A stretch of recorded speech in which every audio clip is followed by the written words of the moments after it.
وقال النبي صلى الله عليه وسلم يوشك الأمم أن تدعى عليكم كما تدعى الأكلة إلى كشعتها الحديث শ্রদ্ধেয় সম্মানিত বয়োজ্যেষ্ঠ বয়োকনিষ্ঠ ইসলাম দরদি ভাতৃবৃন্দ, সমস্ত গুণগান সমস্ত তারিফ সেই মহান আল্লাহ রাব্বুল আলামিনের জন্য, যিনি আমাদেরকে হেদায়েত দান করেছেন, যিনি আমাদেরকে রুজি দিয়েছেন, যিনি এই পৃথিবীটাকে সুন্দর করে সাজিয়ে রেখেছেন, সেই মহান আল্লাহ পাক রব্বুল আলামিনের প্রশংসা আমরা কোনোদিনই কিয়ামত পর্যন্ত শেষ করতে পারবো না। তাই ছোট্ট একটা বাক্যে আমরা তার সংক্ষিপ্ত করে প্রশংসা করে সকলে মিলে বলি আলহামদুলিল্লাহ। তারপরে পরেই মা আমিন আল্লাহ মুরুদুল্লাহ কাইনান্দার তাজদারে মাদানী নবী মুহাম্মদুর রাসূলুল্লাহ সাল্লাল্লাহু আলাইহি ওয়াসাল্লামের উপর শত কোটি শান্তির দ্বারা আবর্ষিত হোক। আল্লাহুম্মা সাল্লি আলাইহি আল্লাহুম্মা বারিক আলাইহি। প্রিয় ইসলাম দরদি ভাতৃবৃন্দ, আমি আপনাদের সামনে কোরআন মাজিদেরই একটি সূরা আলে ইমরান থেকে একটি আয়াত পরিবেশন করেছি এবং সে আবু দাউদ শরীফ থেকে একটা হাদিসের টুকরাও পাঠ করেছি। সে আয়াত এবং হাদিসকে সামনে রেখে আজকে জুমার যে বিষয় নিয়ে আলোচনা করব মনে করেছি, সেই বিষয়টি হচ্ছে মুসলিম উম্মাহর দুর্বলতা। মুসলিম জাতির দুর্বলতা সম্পর্কে কিছু কথা বলে আজকে জুমার খুতবা এতে ঘটাবো। ওমা তৌফিকে ইল্লা বিল্লাহ। তার আগেই একটি আয়াতের আপনাদের সামনে অর্থ করি। আয়াতটি হচ্ছে সূরা বাকারার। আল্লাহ পাক রব্বুল আলামিন বলছেন, ইয়া আইয়ুহান নাসু উবুদু রাব্বাকুমুল্লাযী খালাকাকুম ওয়াল্লাযীনা মিন ক্বাবলিকুম লাআল্লাকুম তাত্তাকুন। আল্লাহ তাবারাক ওয়া তাআলা এই আয়াতের মধ্যে বলতে চাইছেন, ইয়া আইয়ুহান নাস, অর্থাৎ আল্লাহ রাব্বুল আলামিন শুধু মুসলিম জাতিকে উল্লেখ করে বলেননি, বা আল্লাহ তাবারাক ওয়া তাআলা অনেক আয়াত এরকম করেও নাজিল করেছেন, ইয়া আইয়ুহাল্লাযীনা আমানু, অর্থাৎ যারা ঈমান এনেছো, এইরকমও কিছু আয়াত আছে। কিন্তু আল্লাহ তাবারাক ওয়া তাআলা এই আয়াতটাকে নাজিল করেছেন এমনভাবে নবী সাল্লাল্লাহু আলাইহি সাল্লামের মারফত এই পৃথিবীর বুকে নিয়ে এসেছেন। আল্লাহ রাব্বুল আলামিন বলেন, ইয়া আইয়ুহান নাস, অর্থাৎ হে পৃথিবীর মানব জাতি, মানব মণ্ডলী, অর্থাৎ এই পৃথিবীর বুকে যত মানুষ রয়েছে, মানুষ বলতে হিন্দু, মুসলিম, শিখ, ইসাই, ডোম, চামার এ বলে কোনো খত নাই। আল্লাহ তাবারক ওয়া তাআলা বলছেন, পৃথিবীতে যত মানুষ রয়েছে তোমরা শুনো, ইয়া আইয়ুহান নাসু উবুদু রাব্বাকুমুল্লাযী খালাকাকুম, তোমরা কি করো? তোমরা ইবাদত করো, তোমরা জিকির আজকার করো, তোমরা মেনে নাও কি যেই তোমাকে সৃষ্টি করেছে। কার কথা মানব? কার ইবাদত করব? যেই তোমাকে কি করেছে? সৃষ্টি করেছে। এখান থেকে কয়েকটি জিনিস আমাদেরকে উপলব্ধি করতে হবে। পৃথিবীর বুকে আমাদের চোখের সামনে যে সকল মাযহাব বলুন, ধর্ম বলুন, যেইগুলো আমরা আজকে দেখতে পাচ্ছি, আল্লাহর কাছে এগুলো কিছুই টিকবে না। আল্লাহ তাবারক ওয়া তাআলা সাফ কোরআন মাজিদের মধ্যে ঘোষণা করেছেন মানব জাতিকে লক্ষ্য করে। এখানে কোনো মুসলমানকে নয়, হিন্দুকে নয়, হানাফিকে নয়, বেরেলভিকে নয়, কোনো ছোট জাতকে নয়, কোনো চামারকে নয়, আল্লাহ মানুষকে বলেছেন ইবাদত করতে। আজ আমরা সেই ইবাদত থেকে, আজ আমরা মানব জাতি সেই জিকির আজকার থেকে অনেক অনেক অনেক দূরে সরে আছি। মনে হচ্ছে না যে আল্লাহ তাবারক ওয়া তাআলা আমাদেরকে পৃথিবীর বুকে তার ইবাদত করার জন্যই শুধু পাঠিয়েছেন। আর এর আয়াত আমরা অনেক আলেম ওলামার মুখে শুনেছি যে এই পৃথিবীর বুকে আমাদেরকে সৃষ্টি করার মূল একটাই কারণ, সেটা হচ্ছে আল্লাহর ইবাদত করা, আল্লাহর জিকির করা, আল্লাহর আইনকে মেনে নেওয়া। এটাই হচ্ছে মুসলমানের, মানব জাতির কাজ। কিন্তু দুর্ভাগ্যবশত আজকে আমরা সেই রাস্তা ভুলে গেছি। আজকে আমাদের সেই রাস্তায় চলতে চলতে আমাদের রাস্তা বেঁকে গিয়ে আজকে আমরা শয়তানের কাজ করে করে আমরা মুসলমান নাম রেখে, আমরা মুসলমান জাতে থেকেও আমরা অমুসলমানের মতন, শয়তানের মতন কাজকর্ম আমাদের চরিত্রে আজকে লেগে রয়েছে। এটা আমাদের স্বীকার করতেই হবে, এটা আমাদেরকে স্বীকার করতেই হবে যে আমরা আমাদের নামে মুসলমান কিন্তু কাজে মুসলমান নয়। আমাদের মুসলমানিতে মুসলমান কিন্তু কাজে মুসলমান নয়। আমাদের খাবারে মুসলমান কিন্তু আমরা কাজের মুসলমান নয়। একটু লক্ষ্য রাখতে হবে যে আল্লাহ তাবারক ওয়া তাআলা যে উদ্দেশ্য আশা নিয়ে আমাদেরকে পৃথিবীর বুকে সৃষ্টি করেছেন, পাঠিয়েছেন, সেই দিকে লক্ষ্য রেখে আমাদের জীবনকে অতিবাহিত করতে হবে। আমার বক্তব্যের বিষয় মুসলিম উম্মাহর দুর্বলতা। আজকে সারা বিশ্বের দিকে তাকিয়ে দেখুন, আজকে গোটা ওয়ার্ল্ডের দিকে তাকিয়ে দেখুন। শুধু ভারত বলে কথা নয়, শুধু পাকিস্তান বলে কথা নয়, বাংলাদেশ বলে কথা নয়, সারা পৃথিবীর দিকে তাকিয়ে দেখুন। আজকে মানুষের উপরে, মুসলিমদের উপরে কত নির্যাতন, কত অত্যাচার। এগুলো কেন? আমাদের যে দুর্বলতা, এই দুর্বলতা তারা কাজ করছে। তারা জেনে গেছে যে আমাদের দুর্বলতা কি, আমরা কোনখানে এসে পৌঁছেছি, আমাদের পিঠ দেওয়ালে ঠেকে গেছে, আমরা কি করছি। তারা বেঈমান মারদুদ শয়তানেরা তারা বুঝে গেছে। আমাদের চরিত্র হওয়ার কথা ছিল উমরের মতন, হযরত মুহাম্মদ সাল্লাল্লাহু আলাইহি ওয়াসাল্লামের মতন, আবু বকরের মতন চরিত্র হওয়ার কথা ছিল, কিন্তু আমাদের চরিত্র রামের মতন, আমাদের চরিত্র শয়তানের মতন, আমাদের চরিত্র মারদুদ নিকৃষ্টতম একটা শয়তান যে পৃথিবীর বুকে বসবাস করে, তার চাইতেও মনে হয় যে আমাদের চরিত্র খারাপ। এগুলো মুসলমান? আমরা মুসলমান দুর্বলতা কোন জায়গায় দেখুন।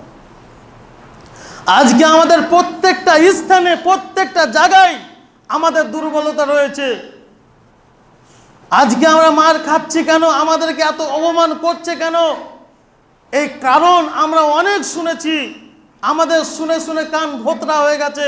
তারপরেও আপনাকে ইসলাম করার জন্য বলি, আজকে আমরা মার খাচ্ছি কেন?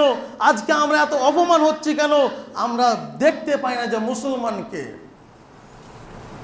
আমাদের চোখের সামনে তো দেখা যাচ্ছে অমুক আব্দুর রহিম, আব্দুল সাত্তার, আব্দুর রাকিব, আরো ইত্যাদি ইত্যাদি, কিন্তু ও কি মুসলমান? আচ্ছা বলুন তো, আসল কোরআন ও হাদিসের দৃষ্টিতে, কোরআন ও হাদিস যে আইনের কথা বলে, আল্লাহ যে আইনের কথা বলে, রাসূলুল্লাহ সাল্লাল্লাহু আলাইহি সাল্লাম যে নিয়মের কথা বলে, ওই পরিপ্রেক্ষিতে কয়টা মানুষ আজকে এই শুধু এই গ্রামে বলুন, চমকপুর গ্রামে চলাফেরা করে?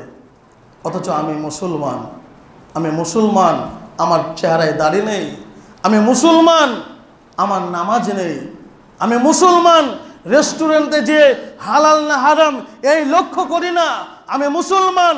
আজকে আমরা মুসলমানের চরিত্রটাকে নষ্ট করে ইহুদি খ্রিস্টানের চরিত্রে আজকে আমাদের বসবাস। এই তো আমাদের অবস্থা। তাহলে আমরা মার খাবো না? আর কোরআনে একাধিকবার আল্লাহ তাবারক ওয়া তাআলা ঘোষণা করে বলে দিয়েছেন। পরে আয়াত আপনাদের সামনে আসছে।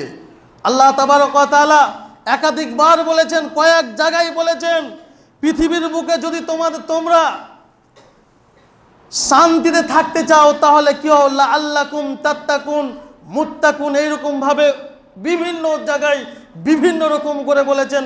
তোমাদের মুত্তাকি হতে হবে, তোমাদের পরিষ্কার হতে হবে, তোমাদের ঈমানওয়ালা হতে হবে, তোমাদের আল্লাহ ভীরুতা হতে হবে। আপনাকে বলি, আপনি কতটা ঈমানওয়ালা, কতটা পরিষ্কার, কতটা মুত্তাকি, কতটা আল্লাহকে চিনলেন, কতটা নবীকে চিনলেন, একটু বলুন। আপনি নামে মুসলমান, নিজেকে দাবি করেন মুসলমান, আপনি কি সেই লেভেলের কাজ করেন? আমি একটু আগে বললাম আমি নিজেকে মুসলমান দাবি করি, অথচ আমার দাড়ি এমনভাবে চেঁচে চেঁচে চেঁচে আমরা চলাফেরা করছি, মনে হচ্ছে মেয়েদের থেকেও বেশি চাঁচা হয়ে গেছে আমাদের গালগুলো, চকচক চকচক করছে, নাপিতের দোকান থেকে বেরোচ্ছি। এই তো মুসলমানের চরিত্র, এই দুর্বলতা, এই যে অসহায় আজকে আমরা, এগুলোই তার কারণ।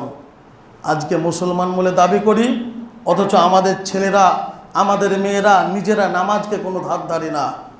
একটা দোকানে রামও বসে আছে, রহিমও বসে আছে, আসরের আজান হচ্ছে, রাম উঠল না, তার পরক্ষণে দেখা যাচ্ছে রহিমও উঠল না। তাহলে বলুন ওখানে মুসলমান কে? কার চরিত্রতে বোঝা যাচ্ছে মুসলমান? সেখানে রামও বসে আছে, রহিমও বসে আছে। রাম তো উঠবে না, তার কারণ সে জানে তাকে নামাজ পড়তে হয় না। রহিম যে ওখানে বসে আছে, ও কেন নির্লজ্জের মতন চায়ের দোকানে আড্ডাখানায় বসে থাকলো? এরই নাম কি মুসলমান? আজকে আমরা মার খাচ্ছি, এত আন্দোলন, মানুষ খুন হয়ে যাচ্ছে, তারপরেও যে আইনগুলো, যেই কানুনগুলো আমাদের সামনে, আমাদের মাথার উপরে চাপিয়ে দিচ্ছে, এগুলো প্রত্যাহার হয় না কেন? একটাই কারণ, আজকে আমরা কোরআন ও হাদিস থেকে দূরে সরে চলে যাচ্ছি। আপনাকে বলে দিই, খাতাতে লিখলেন আমি সই করে দেব, খাতাতে লিখে নিলেন কথাটা, যতক্ষণ পর্যন্ত আমরা মুত্তাকি না হতে পারবো, মুমিন না হতে পারবো, আল্লাহ ভীরুতা না হতে পারবো, আপনি এই ভারতবর্ষ কেন, গোটা পৃথিবীতে যত মুসলমান আছে সমস্ত মুসলমান যদি এক হয়ে এদের বিরুদ্ধে আন্দোলন করে, আমি চ্যালেঞ্জ দিয়ে বলছি সেই আন্দোলন কোনো কাজ হবে না। প্রথমে কি হতে হবে? লাআল্লাকুম তাত্তাকুন, লাআল্লাকুম মুত্তাকুন, মুমিনুন, মুসলিমুন। আপনাকে এই দাবি রেখে আন্দোলন করতে হবে। অনেক মানুষকে দেখা যাচ্ছে আন্দোলন করছে, মদ খেয়ে গিয়ে হই হই নারায়ে তাকবীর আল্লাহু আকবার, তারা মদ খেয়েছে, অথচ সে আন্দোলনে গিয়ে আজ ওই মুসলমানকে দিয়ে আন্দোলন সাকসেসফুল কোনোদিনও হতে পারে না। আপনাকে বলি, বদরের যুদ্ধ আমরা সকলে ইতিহাস পড়ে রয়েছি, উহুদের যুদ্ধ আমরা, খয়বরের যুদ্ধ, খন্দকের যুদ্ধ আমরা ইতিহাস পড়েছি। তাদের ইমানি শক্তি, তাদের ইমানি চেতনা কতটা ছিল। বদরের যুদ্ধ তো হতো না, এই শয়তান বেঈমানেরা জোর করে বদর যুদ্ধটাকে হওয়া ছিল। বদর যুদ্ধ হওয়ার কথা কোনো কথাই ছিল না, আমরা ইতিহাস জানি। তারপরেও 313 জন সাহাবী নিয়ে আল্লাহ রাসূল সাল্লাল্লাহু আলাইহি ওয়াসাল্লাম 313 জন সাহাবী নিয়ে বদরের মতন যুদ্ধতে, যে যুদ্ধটা ইসলাম জয় হওয়ার জন্য খুবই জরুরি ছিল, সেই যুদ্ধতে আল্লাহ রাসূল সাল্লাল্লাহু আলাইহি ওয়াসাল্লাম জয়লাভ করলেন। কিসের বলে? ওই তখনকার মুসলমানের এরকম ছিল নাকি গাঁজা খেয়ে যুদ্ধ করতে যেত? তখনকার মুসলমানের এরকম ছিল নাকি যে মদ টদ খেয়ে সুন্দরভাবে স্ত্রীর সাথে মিলামেশা করে চলো এবার যাই আন্দোলনটা করাচ্ছি, এরকম মুসলমান ছিল না। তারা আসলেই মুসলমান ছিল, তারা কোনোদিনও মরণকে ভয় করেনি। আল্লাহ রাসূল সাল্লাল্লাহু আলাইহি ওয়াসাল্লাম আজ থেকে নিয়ে 1450 বছর পূর্বে একটা হাদিস ভবিষ্যৎবাণী করে গেছেন। আল্লাহ রাসূল সাল্লাল্লাহু আলাইহি সাল্লাম বলছেন, সাওবান রাদিয়াল্লাহু তাআলা বর্ণনা করেন, রাসূলুল্লাহ সাল্লাল্লাহু আলাইহি ওয়াসাল্লাম বলছেন, ইউসিকুল উমাম আন তাদা আলাইকুম কামা তাদা আল আকালাতে ইলা কাসাতিহা। অর্থাৎ আমরা বিয়ে বাড়ি যাই, মেহমানখানা যাই, বিহাইয়ের বাড়ি যাই, বিটির বাড়ি যাই, দেখি আমাদেরকে কি করে বিয়ের বাড়িতে গিয়ে একটা চেয়ার টেবিলে খেতে দেয়, দেয় তো? খেতে দিয়ে একটা কম করে 4টে মানুষ একটা টেবিলের মধ্যে বসে থাকে। যখন খাবারগুলো দেয়, চারটে মানুষ চারদিক থেকে খেতে শুরু করে। একবার উনাই চারদিক থেকে খেতে শুরু করে। আল্লাহ রাসূল সাল্লাল্লাহু আলাইহি সাল্লাম বলে গেছেন, ইউসিকুল উমাম আন তাদা আলাইকুম কামা তাদা আল আকালাতু ইলা কাসাতিহা। অর্থাৎ যেই রকম দস্তরখানাতে, মেহমানদার খানাতে একটা খাবার রেখে চারিদিক থেকে যেরকম মানুষের খাবার খেতে শুরু করে, এই একবার নুচে, ওই একবার নেই, ওই একবার কেটে নেই, ওই রকমভাবে আল্লাহ রাসূল সাল্লাল্লাহু আলাইহি সাল্লাম বলে গেলেন, এমন একটা সময় এই পৃথিবীর বুকে আসবে, এমন একটা সময়, এমন একটা জামানা এই পৃথিবীর বুকে আসবে, যেই সময়তে মুসলমানদেরকে চারিদিক থেকে নুচে নুচে তুলবে, মুসলমানদেরকে চারিদিক থেকে হত্যা করবে, মুসলমানদেরকে চারিদিক থেকে মারবে, অত্যাচার করবে, অন্যায় করবে, তাও মুসলমানরা কিছু করতে পারবে না। একটা সাহাবী প্রশ্ন করলেন, হে আল্লাহ রাসূল, আমরা তো বদর যুদ্ধে 313 জন সাহাবী নিয়ে যুদ্ধে জয়লাভ করলাম, উহুদ যুদ্ধ জয়লাভ করলাম, খন্দকের যুদ্ধ, খয়বরের যুদ্ধ আমরা জয়লাভ করলাম, এত কম সাহাবী নিয়ে জয়লাভ করলাম, হে আল্লাহ রাসূল, তখন কি আমাদের চাইতেও কম মানুষ মুসলমান এই পৃথিবীতে বসবাস করবে? আল্লাহ রাসূল সাল্লাল্লাহু আলাইহি সাল্লাম বলেন, বাল আনতুম কাসীর, অর্থাৎ না, সেই জামানাটাতে মুসলমানের সংখ্যা হবে বেশি, মুসলমান অধিক থাকবে, মুসলমান ছেয়ে যাবে গোটা পৃথিবীর বুকে, তারপরেও তারা পরাজয় হবে, তারপরেও তারা এই পৃথিবীর বুকে লাঞ্ছিত হবে, অত্যাচারিত হবে, তাদেরকে কাটবে, তাদেরকে মারবে, তাদেরকে শেষ করে দেবে। সাহাবী বলেন, কেন? আল্লাহ রাসূল সাল্লাল্লাহু আলাইহি ওয়াসাল্লাম বলছেন, দুইটা জিনিস তাদের মধ্যে থাকবে, আমার উম্মতের মধ্যে দুইটা জিনিস কাজ করবে, ওই দুইটা জিনিস কাজ করার ফলে, ওই দুইটা জিনিস তাদের অন্তরে ঢুকে যাওয়ার ফলে পৃথিবীর বুকে অত্যাচারিত হবে, তাদেরকে খুন করবে, তাদেরকে হত্যা করবে, তারা পৃথিবীতে কোনো গিয়ে যেখানে যে পালিয়ে তারা কোনো রেহাই পাবে না। এক, আল্লাহ রাসূল সাল্লাল্লাহু আলাইহি ওয়াসাল্লাম বলছেন, হুব্বুদ দুনিয়া, অর্থাৎ এই দুনিয়ার ভালোবাসায় তারা পড়ে যাবে। আপনি আজকে দুনিয়ার ভালোবাসায় পড়েননি? আপনাকে যদি আমি নামাজ পড়ার কথা বলি, আপনার রাগ, আপনাকে যদি বলি ভাই মদটা খেও না, আপনার রাগ হয়ে গেল, সালাম মৌলভী সাহেব কি কথা বলে। আপনাকে যদি বলি ভাই গাঁজাটা খেও না, আপনার রাগ হয়ে গেল, কি কথা বলে। আপনি মুসলমান, আপনাকে যদি বলা হয় যে ভাই এত সুন্দর দাড়ি তুমি কাটছো কেন, অবশ্যই তুমি দাড়িটা ছেড়ে দাও, আপনাদের অবশ্যই মনে মনে রাগ হবে, সালাম মৌলভী সাহেবের কোনো কাজ নাই, কোনো জ্ঞান নাই, একটু তারা ঘুমিয়ে ঘুমিয়ে দিন কাটায়, এর কোনো খেয়ে দেয়ে কাজ নাই, আমাকে এসে দাড়ি ছাড়ার কথা বলতে, আমাকে এসে নামাজ পড়ার কথা বলতে, আমাকে এসে মদ খাওয়ার কথা বলতে। আপনাকে বলি, আপনি দুনিয়ার মোহে, দুনিয়ার ভালোবাসায় পড়লেন না। আজকে দুনিয়াতে বিবি বাচ্চা, স্ত্রী, ছেলে মেয়েকে সুখে রাখার জন্য, তাদেরকে ভালো রাখার জন্য আপনি কতই না কি কাজ করছেন, জীবন শেষ করে দিলেন।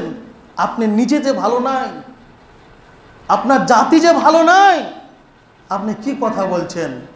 একটা বলেন আল্লাহ রাসূল সাল্লাল্লাহু আলাইহি ওয়াসাল্লাম বলছেন, হুব্বুদ দুনিয়া, অর্থাৎ দুনিয়ার ভালোবাসায়, দুনিয়ার মোহে আমার উম্মতেরা পড়ে যাবে। দ্বিতীয় হচ্ছে ওয়া কারাহিয়াতুল মাউত, অর্থাৎ তারা মৃত্যুকে ভয় পাবে। সাহাবাদের যুগে উহুদের যুদ্ধ আমরা জানি, উহুদের যুদ্ধে সাহাবারাও, কিছু সাহাবা মৃত্যুবরণ করেছিলেন, শাহাদাত বরণ করেছিলেন, তারা কোনোদিনও মৃত্যুকে ভয় করেনি। আজকে যদি আপনাকে বলি চলো আজকে যাই এই ওয়াকাফের বিরুদ্ধে আন্দোলন করতে, ওয়াকাফের বিরুদ্ধে আমরা প্রোটেক্ট করব, কেন আজকে আমাদেরকে এই আমাদের বাপ দাদাদের জায়গা জমিকে নিয়ে ছিনিমিনি খেলছে, যদি আপনাকে বলা যায়, আপনার মুখ থেকে উত্তর আসবেন না, যাব না, যাব না। কেন যাব না? যদি কিছু হয়ে যায়, আন্দোলন করতে করতে যদি পুলিশে একটা গুলি ছেড়েই দেয়, আমাকে যদি লেগে যায়, আমি মরে যাব, আমার বিবি বাচ্চা এটাকে কে দেখবে? এই তো আমাদের অবস্থা। এই ভালোবাসা, এই মৃত্যুকে দেখে ভয় যতদিন আপনার হৃদয় থেকে হটবে না, যতদিন পর্যন্ত আপনার অন্তর থেকে এই মৃত্যুর ভয় হটবে না, ততদিন পর্যন্ত আপনাকে বলে দিলাম, এই ইতিপূর্বে বলেছি, পৃথিবীর যে কোনো শক্তি চলে আসুক কেন, পৃথিবীতে আপনি যে কোনো শক্তি নিয়ে আসুন কেন, আপনার উপর অত্যাচার হবেই হবে। আপনাকে কেউ ঠেকাতে পারবে না, আপনাকে মার খেতেই হবে, লাঞ্ছিত হতেই হবে, অত্যাচারিত হতেই হবে। আল্লাহ তাবারক ওয়া তাআলা সূরা আল ইমরানের মধ্যে বলছেন, ওয়ালা তাহিনু ওয়ালা তাহজানু ওয়া আনতুমুল আ'লাউনা ইন কুনতুম মুমিনিন। অর্থাৎ আল্লাহ রাব্বুল আলামিন বলছেন, হে আমার বান্দারা, তোমরা শুনে নাও, তোমরা ভয় করিও না, তোমাদের কোনো চিন্তা নেই, আমি আল্লাহ তোমাদের জন্য আছি। তোমরা এই পৃথিবীর বুকে রাজ করবে, তোমরা পৃথিবীর বুকে নেতৃত্ব দিবে, তোমরা এই পৃথিবীর বুকে সর্বশ্রেষ্ঠ হয়ে থাকবে। শর্ত একটাই, ইন কুনতুম মুমিনিন, যদি তোমরা মুমিন হও তাহলে তোমরা পৃথিবীর বুকে নেতৃত্ব দিবে, রাজ করবে, পৃথিবী চালাবে, পৃথিবীর গোটা দুনিয়া তোমাদের হাতের মুঠোয় চলে আসবে। মুমিন হয়েছে আমরা? কতবার বলি আমাদের নসিহত করতে গিয়ে, আজকে আমাদের নসিহত শুনে শুনে কানগুলো ক্ষয় হয়ে গেল, কান শেষ, কানে মনে হচ্ছে আর কিছু ঢুকবে না। এত নসিহত, এত ওয়াজ, এত খুতবা আজকে আমাদের সমাজে দেওয়া হচ্ছে, তারপরেও আমাদের কোনো পরিবর্তন নেই। মুসলমান উম্মাহর দুর্বলতা এটাও একটা কারণ যে আমরা আজকে ইসলাম থেকে অনেক দূরে সরে চলে গেছি। আজকে আমরা আন্দোলনমুখী থেকে, আন্দোলন আপনাকে বললাম করতে হবে, হওয়া উচিত, ইসলাম জয় এসেছে আন্দোলন দিয়ে, এই আন্দোলনের আগে আপনাকে মুত্তাকি হতে হবে, নচেত আপনি গোটা পৃথিবীর মুসলমান এক হয়ে যান। এই যে নরেন্দ্র দামোদর মোদী আজকে আমাদের ভারতের প্রধানমন্ত্রী, এর একটা চুল পর্যন্ত উঠাতে পারবেন না আপনি, এর একটা চুল পর্যন্ত উঠাতে পারবেন না। যদি গোটা পৃথিবীর মুসলমান আপনারা এক হয়ে যান, তারপরেও কেন? আমরা তো বেঈমান, আমরা তো নিমুখ হালাল, আমরা তো গাদ্দার। আমরা কার সাথে গাদ্দারি করেছি? আল্লাহর সাথে। আপনাকে ঘটনা বলি, জঙ্গিপুর যাবেন, জঙ্গিপুর ব্রিজের এই পারে বাস স্ট্যান্ড আছে, ঢুকবেন, এই পারে বাস স্ট্যান্ডের ওদিকে ঢুকবেন, পুরাতন যেটা বাস স্ট্যান্ড দিয়ে দেখবেন কিছু শুয়োর আছে, যেটাকে আমরা আরবিতে খিনজির বলা হয়। ওই শুয়োরগুলো দেখেছেন কোনোদিন? আমি আপনাকে বলি, গেছি, দেখলাম যে কিছু শুয়োর এক জায়গায় হয়ে কি করছে? মদ পান করছে। এটা আপনাকে ঘটনা বললাম। আর একটা ঘটনা বলি, এই যে আমাদের এলাকাতে কত কুকুর বেরিয়ে বেড়ায়, কুকুর, আসল কুকুর, মানুষের কথা আমি বলি না, কুকুর বেরিয়ে বেড়ায়। এক জায়গায় দেখছি কুকুরে কি করছে? সিগারেট পান করছে, গাঁজা খাচ্ছে। আপনারা বলবেন মৌলভী সাহেবের মাথা খারাপ, মৌলভী সাহেবের মাথায় চলে গেছে, আর নাই, খ্যাপা। কেন? সরে কোনোদিন মদ খেতে পারে? কুকুরে কোনোদিন কি করে? গাঁজা খাবে? মৌলভী সাহেব তো খ্যাপা, এই জন্য বলছে। আমি দেখলাম, অবশ্যই। কেন সরে খাবে না? সরে কেন খাবে না? কুকুর কেন গাঁজা খাবে না? এটা আপনাকে আমাকে মাথায় আনতে হবে। একটা খিনজির শুয়োর মদ কেন পান করবে না? এটা আপনাকে মাথায় আনতে হবে। তার কারণ ওর আল্লাহ, ওর মালিক, ওর প্রভু ওকে বলেছে তোর জন্য মদ হারাম, ওকে বলেছে তোর জন্য সুদ হারাম, ওকে বলেছে তোর জন্য ঘুষ হারাম। সেই জন্য ওই শুয়োরটা জীবনে কোনোদিন সুদ খাবে না, জীবনে কোনোদিন মদের বোতল যদি ওর চোখের সামনে ফেলে দেন কোনোদিনও খাবে না। এই কুকুরটা তার সামনে যদি গাঁজার প্যাকেট গাঁজার ফেলে দেন, সে কোনোদিনও খাবে না। কেন? তার মালিক, তার প্রভু, তার আল্লাহ তাকে নিষেধ করেছে তুমি না খেয়ে মরে যাবে, তারপরেও ওইগুলোতে শুনতে যাবে না, হাত লাগাতে যাবে না। আমি মানুষ এতটা নিকৃষ্ট, শুয়োর, কুকুর, ছাগলের চেয়ে এতটা নিকৃষ্ট। আজকে আমাদের ওগুলো সবগুলোই চলছে না। আজকে আমি মুসল্লি, আমি হাজি হয়ে এলাম, আমি হাজি সাহেব, আমি তাহাজ্জুদ নামাজ পড়ছি, অথচ দেখছি আমার বেটা নামাজ পড়ে না। আপনি কিরকম গার্জেন? আপনি নিজেকে বাপ দাবি করলেন, কেমন বাপ আপনি? ইসলামের পরিভাষায় আপনি বাপ হতে পারেননি। ইসলামের পরিভাষায় আপনি এখনো গার্জেন হতে পারলেন না যে আপনি তাহাজ্জুদ নামাজ পড়ছেন, অথচ আপনার ছেলে বিড়ি খেয়ে বেড়াচ্ছে, আপনার ছেলে মদ খেয়ে বেড়াচ্ছে, আপনার ছেলে কিনা অন্যায় কাজ করে বেড়াচ্ছেন। আপনি নিজেকে বলছেন ওটা আমার বেটা গন্তি। আরে শয়তান, আপনি মরে দেখেন, তারপর দেখবেন আপনার অবস্থাটা কি হয়। বলা বাহুল্য মুসলিম উম্মতের দুর্বলতা আপনাকে কয়েকটা আমি নোট করে নিয়েছি। বলি, মুসলিম উম্মতের দুর্বলতা, সর্বপ্রথম যেটা আমাদের দুর্বলতা, তারা বুঝতে পেরেছে আমাদের ঐক্যের অভাব। আজকে আমাদের মধ্যে ঐক্য, আমি আয়াত বলছি না, শুধু দুর্বলতাগুলো আপনাদের সামনে বলি। আমাদের আজকে ঐক্যের অভাব, আজকে আমাদের একতার অভাব, আজকে আমরা কিছু না কিছু হতেই আজকে আমরা বিচ্ছিন্ন হয়ে পৃথিবীর বুকে চলাফেরা করছি। দ্বিতীয় হচ্ছে শিক্ষার অভাব। আজকে আমাদের ছেলে মেয়েদেরকে শিক্ষা থেকেও দূরে সরে টেনে নিয়ে আজকে আমরা কিছু সামান্য কিছু টাকার জন্য আমরা কাজ করতে পাঠিয়ে দিচ্ছি। তারপরে না রাজনৈতিক দুর্বলতা। আজকে মুসলমানদের বলুন যে রাজনৈতিক নেতা কয়টা আছে, যে কয়টা আছে তাও কুকুরের মতন তারা পা চেটে চেটে তাদের নেতা মন্ত্রীদের সাথে চলা পড়ছে। নেতা ওইরকম হবে যে আইন, যে শৃঙ্খলা বজায় রেখে নিজের নেতৃত্বকে চালিয়ে নিয়ে সে নিজের জীবন অতিবাহিত করবে। মুসলমান নেতা থাকলেও সে পাঁচাটা গোলাম, মুসলমান নেতা থাকলেও সে কুত্তার মতন তার পেছে পেছে পেছে পেছে ঘুরে বাঁচে। দেখলেন, আপনি মেনে নেবেন। 4 নম্বর যেটা বলি, নৈতিক আত্মিক অবস্থা, আমাদের ব্যবহার আচার আচরণ এতটাই খারাপ, মনে হচ্ছে না আমরা মুসলমান। তারপরে অর্থনৈতিক আমাদের কাছে টাকা পয়সা, আমাদের কাছে যদিও কিছু টাকা থাকে, আমরা মদে, জুয়াতে, আড্ডাতে, আপনার আরও বিভিন্ন অন্যায় হারাম কাজে আমরা এগুলোকে অর্থকে ব্যয় করে দিই। আমরা ভালো কাজে এগুলো ব্যয় করার চেষ্টা করি না। এর সমাধানটা কি? এর সমাধান কি আমাদের একটু ভাবতে হবে। এর সমাধান আমাদের যতদিন পর্যন্ত আমরা ইসলামের মধ্যে ফিরে না আসব, আমরা যতদিন পর্যন্ত ইসলামের মধ্যে না ফিরে আসব, ততদিন পর্যন্ত আমাদের উপরে অত্যাচার হবে, অন্যায় হবে, মুসলমান মার খাবে, মুসলমানকে কাটবে, কিছুই করা থাকবে না। এটাই কথা, এটাই সিদ্ধান্ত, এটাই ফয়সালা। আপনাকে বলি, আজকে আমাদের আন্দোলনের অভাব। আজকে যে সে নেতা মন্ত্রী যে সে যাই কথা বলে দিচ্ছে। আজকে যে নেতা মন্ত্রীরা আপনার কিনা দেখলেন বলার বহল্য থাকে না। তারপরেও আপনাদেরকে বলি, আপনি দেখলেন কয়েকদিন আগেও ঘোষণা করে দিলে এই পশ্চিমবঙ্গে কোনো আপনার কিনা ওয়াকফ নিয়ে আন্দোলন করা যাবে না। হ্যাঁ, ঠিকই করেছে, আমি বলবো ঠিকই করেছে। তার কারণ তারা একটা হিন্দু। আপনাকে এর আগেও আপনাকে বলেছি, কোরআনের কয়েকটা আয়াত আল্লাহ তাবারক ওয়া তাআলা নির্দিষ্ট করে বলে দিয়েছেন যে কাফের আর মুসলমান এই এক জায়গায় হতে পারে না। তারা এক ঠিকই থাকবে, তারা এক জায়গায় ঠিকই থাকবে। আপনাকে ব্যবহার করার জন্য, আপনাকে যে কুকুরের মতন কিছু খাবার দিয়ে ব্যবহার করার জন্য আপনাকে আমাকে তারা ব্যবহার করবে, কিন্তু মেন জায়গাতে গিয়ে তারা দেখবেন ঠিকই রয়েছে। তারা আজকে আন্দোলন করতে নিষেধ করছে। আপনাকে বলি, শিখ, এই ভারতবর্ষের বুকে একটা জাতি আছে শিখ জাতি।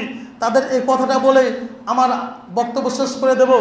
আপনি কিছুদিন পূর্বে, মোটামুটি 6-7 মাস আগে একটা ঘটনা আমাদের পশ্চিমবঙ্গের একজন এমএলএ সাহেব বলেছিলেন। কে?